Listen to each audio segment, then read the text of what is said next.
নজর না লাগতে লাগতে নজরটা ঠিকই লেগে গেল। হ্যালো এভরিওয়ান, কী অবস্থা সবার? বেশ কিছুদিন ধরে আমার ভিডিও যারা দেখে আসছে তারা প্রায়ই আমাকে সরাসরি বলে যে আমার কি নজর লাগে না, আমি এত খাই কিভাবে।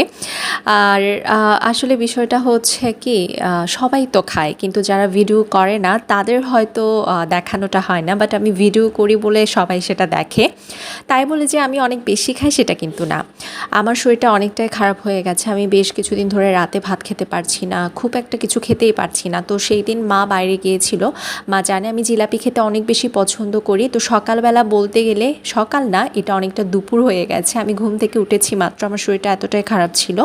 মা অন্থনার জিলাপি এনেছে আর আমি সেটাই খাচ্ছিলাম। ওনারা সবাই খেয়ে নিয়েছিল আর আমার জন্য রেখেছে, আর আমি জিলাপি বেশি পছন্দ করি বলে আমার জন্য দুটো জিলাপি রেখেছে আর আমি সেটা খাচ্ছিলাম। আর জিলাপিটা বেশ মচমচা ছিল আর অনেক টেস্টি ছিল খেতে, আর অন্থনটাও বেশ মচমচা ছিল। আর আমি না জিলাপি নর্মালি মুড়ি মাখা দিয়ে খেতে বেশি পছন্দ করি, আর এভাবে খেতেই বেশ ভালো লাগে। তবে অন্থন বা সিঙ্গারার সাথে খেতেও বেশ ভালো লাগে।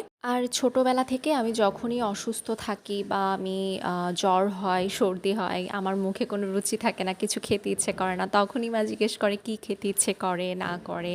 আর আমি যখনই বলি যে আমার এটা খেতে ইচ্ছে করছে, তখনই মা বাবা সেটা আমাকে কিভাবে খাওয়াবে সেটার জন্য একেবারে ব্যস্ত হয়ে ওঠে। তো এখনও বড় হয়ে সেটার অন্যথা হয়নি। এখনও শরীর খারাপ হলে ঠিক সেভাবেই মা বাবা জিজ্ঞেস করে আমার কি খেতে ইচ্ছে করছে না করছে। তো সেদিনও বলতে গেলে এখনও পর্যন্ত আমার শরীর কিছুটা খারাপ, তো সেই হিসেবে যখন যেটা খেতে ইচ্ছে করছে সেটাই খাচ্ছি। আর আশা করছি সবাই আমার জন্য দোয়া এবং আশীর্বাদ করবেন যাতে আমি খুব তাড়াতাড়ি সুস্থ হয়ে উঠতে পারি। আর অবশ্যই নিজেদের ভালোবাসা থেকে আমার চ্যানেলটা সাবস্ক্রাইব করে আমার পাশেই থাকবেন এবং অবশ্যই কমেন্ট এবং শেয়ার করবেন। তো আজকে এই পর্যন্তই, সবাইকে অনেক অনেক ধন্যবাদ। টাটা।